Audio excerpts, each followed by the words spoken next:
Mary, I see the light. Hello, Mayo. It's great to be here with you all. And it's great to be back in Ballina during your 300th anniversary.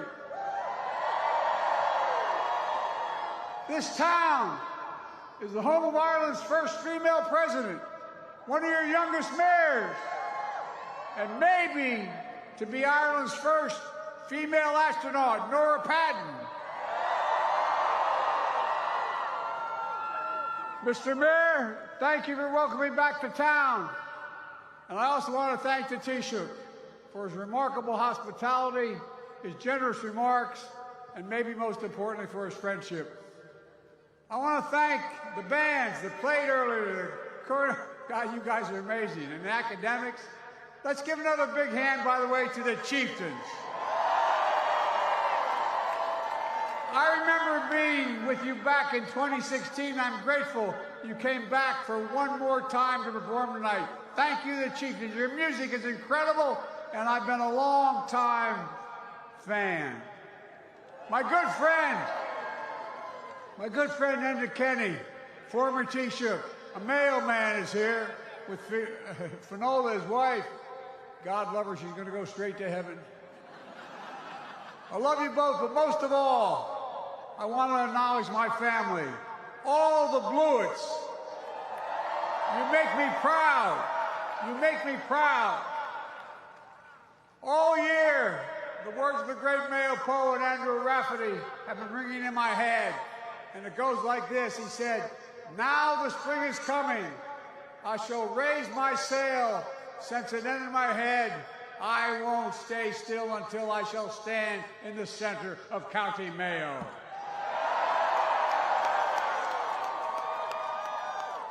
I mean it. I had to be here. My son Hunter and my sister Valerie and I made several stops across Mayo today.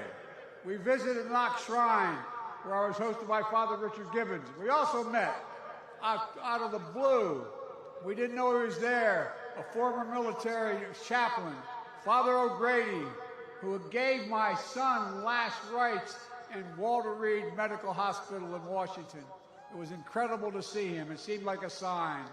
We traveled up to North Mayo Heritage Center, where I learned even more about my roots in Mayo.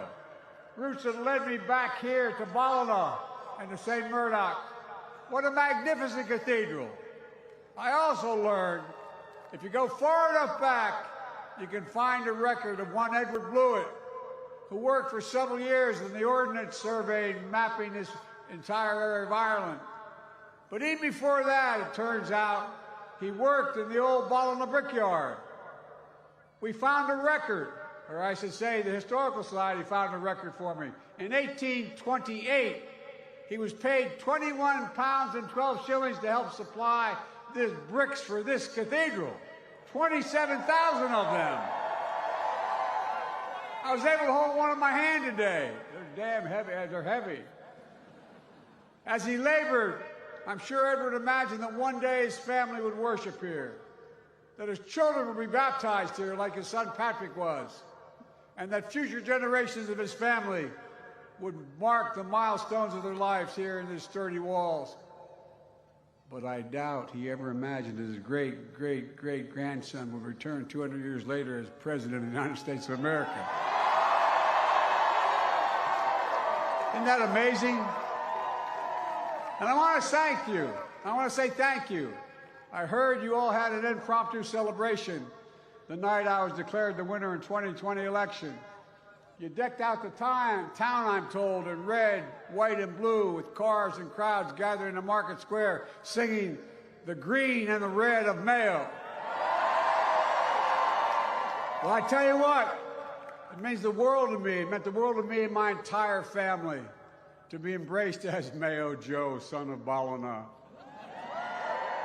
My mother, my grandmother, whose maiden name was Blewett, they're smiling down on me right now. And I can tell you what, that song speaks to me. It goes like, oh, the feeling that came over me to stay forevermore, forevermore. Stay forevermore. and on the green and red of Mayo, oh, the green and red of Mayo, oh, the green and red of Mayo. The truth of it is, being here does feel, I know you're going to think, it feels like coming home. It really does. Over the years, stories of this place have become part of my soul, part of my family lore.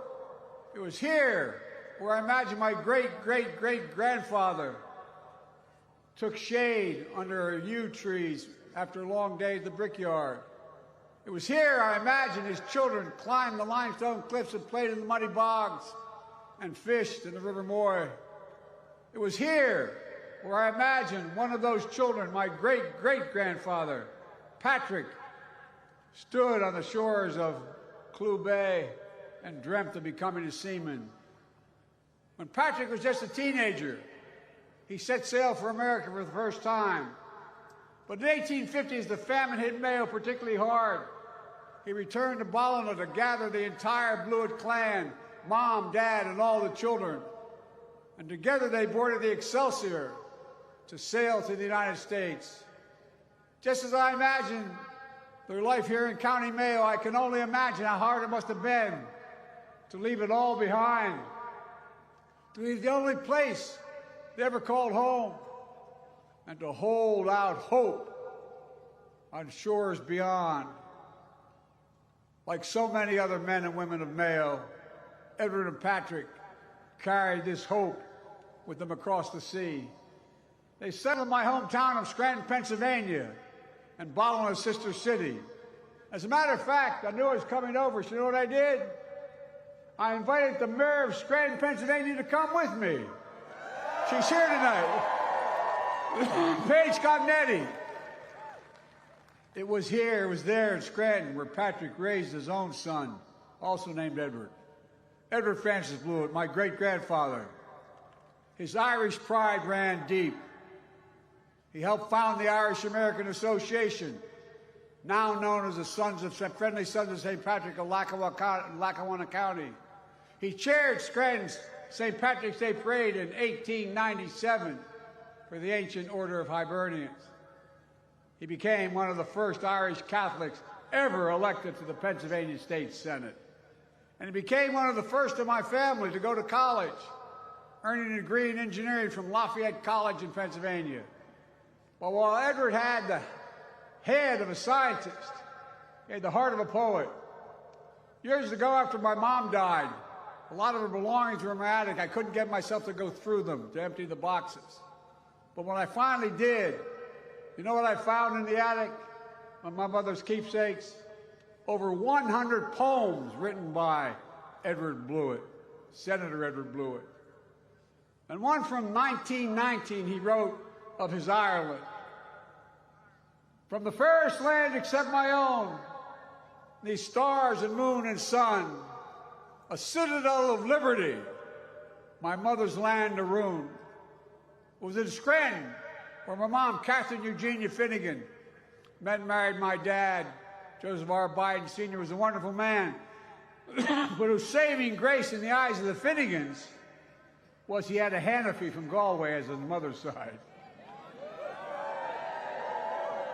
It rescued the fact Biden's an English name. Together, they raised me and my siblings with a fierce pride in our Irish ancestry. A pride that spoke to both the history that binds us, but more importantly, the values that unite us. To this day, I can still remember hearing my dad say at the dinner table, Joey, and I meant this is, I give you my word as a Biden, this is absolutely true. He'd say, Joey, everyone is entitled to be treated with dignity and respect. I can still hear my mom tell me, Joey, nobody's better than you, but everybody's your equal. These are the same values I tried to pass down to my children and grandchildren, whom I've always dreamed of bringing to Ireland. In 2016, when I was vice president, that dream became a reality. 3 generations of my family walked along Garden Street, where Edward Blewett, a brickmaker and surveyor, lived with his family. It was on Garden Street we learned the true meaning of the Celtic expression, 100,000 welcomes. Matter of fact, I think I shook 100,000 hands that day. I also met the extended cousins, who instantly felt like family I'd grown up with on Sunday dinners on every single week. This strong bond brought me back in 2017 when I was a professor at the University of Pennsylvania. No crowds, no motorcades, no Secret Service. Just me and my brother Jimmy, coming home to see family. During the trip, I had the honor of turning the sod at Roscommon Hospice. As many of you know, that hospice is now open. And thanks to my cousin Larita Blewett, and many of those, she's incredible, by the way, and many of those, there's a marker laid there in remembrance of my son. Bo passed away in 2015, a decorated war hero from Attorney General of Delaware after a valiant fight with brain cancer. So I can tell you how special it is that a piece of his legacy lives here among his ancestors.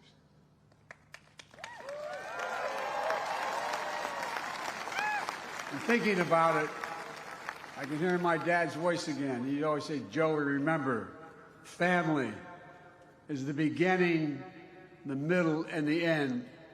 Beginning, middle, and end. That's the Irish of it. The beginning, the middle, and end. Everything between Ireland and America runs deep. Our history, our heritage, our sorrows, our future, our friendship, our joys. But more than anything, hope is what beats in the hearts of all our people. For centuries, even during times of darkness and despair, hope has kept us marching forward toward a better future. One of greater liberty, greater dignity, and greater possibilities. In the earliest days of my nation's history, thousands of Scots-Irish alongside George Washington defended those ideals. And then those democratic ideals were under threat during my nation's civil wars. That's when the Irish immigrants who came after the famine, more than 150,000 of them, joined the fight to defend the liberty and equality, many serving in the legendary Irish Brigade. When one other Irish Catholic president, only other one, John F. Kennedy, visited Ireland 60 years ago, you can clap for him, man. He was something else. He presented your parliament with a flag of the regiment of that Irish Brigade, honoring Ireland's great contributions to American freedom. It still hangs there to this day. It's a legacy of faith and fidelity to freedom, to one another, that has been handed down generation to generation to generation. Today, the United States continues to honor that legacy, including that one of a Mayo-born Marine named Patrick Gallagher.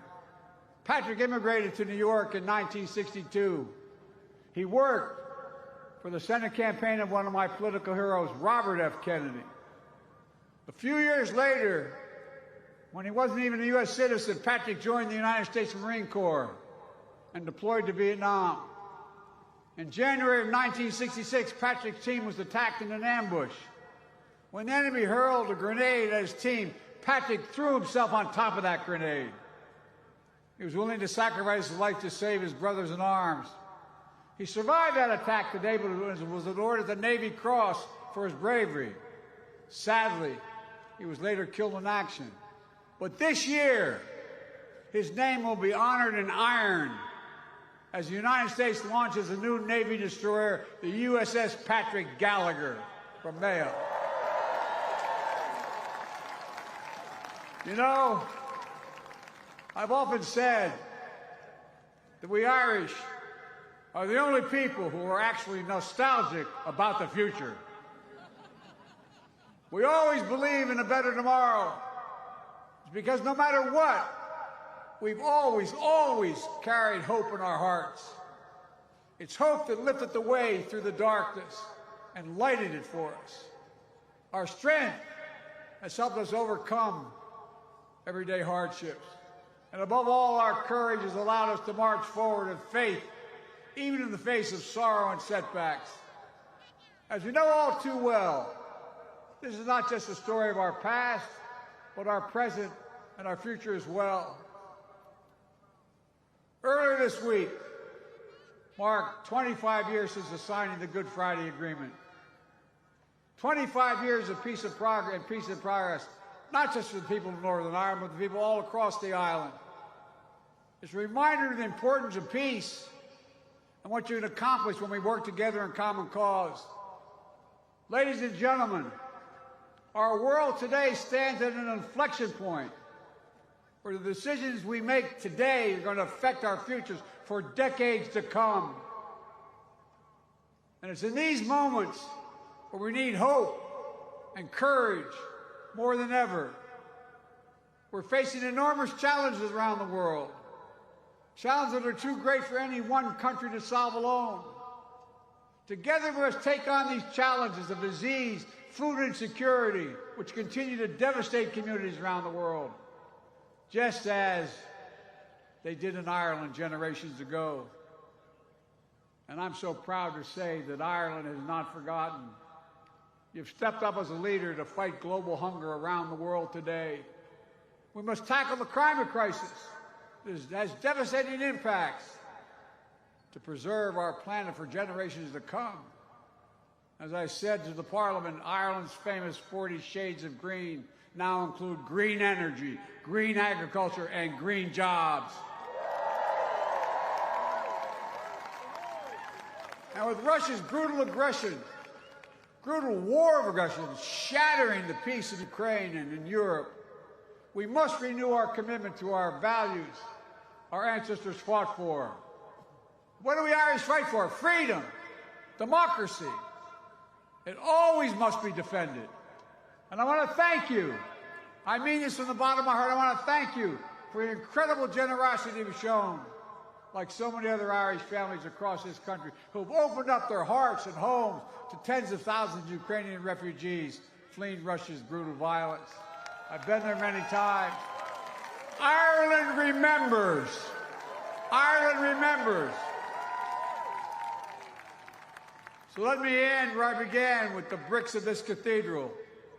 Nearly 200 years ago, the bricks touched by my great-great-great-grandfather in his hands still hold up this soaring nave and hold it aloft.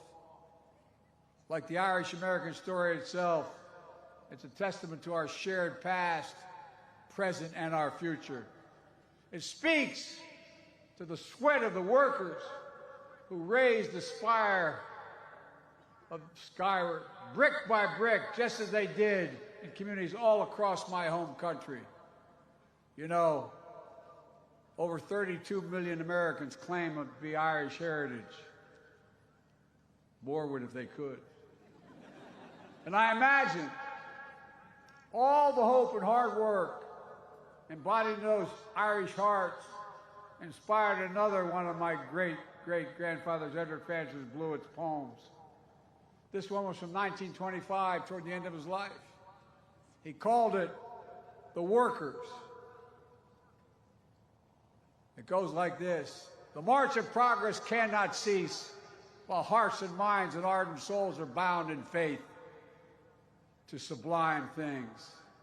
My friends, people of Mayo, this is a moment to recommit our hearts, our minds, our ardent souls to the march of progress, to lay the foundations brick by brick by brick for a better future for our kids and our grandkids. One of greater liberty, opportunity, and dignity, just like our ancestors did for us. I've never been more optimistic, and I've been doing this a long time. I've never been more optimistic about what we can achieve if we stick together and stick to our values. This is a time of enormous possibilities. And united by history, heritage, and hope, and made most of all by courage, nothing is beyond our reach. Every time I walked out of my grandfather Finnegan's home in Scranton, Pennsylvania, he yelled, "Joey, keep the faith." Then I'd hear someone from the house yell, "No, Joey, spread it."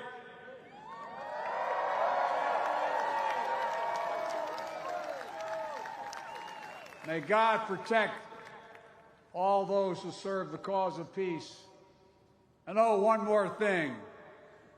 Mayo for Sam! Mayo for Sam! Thank you, thank you, thank you.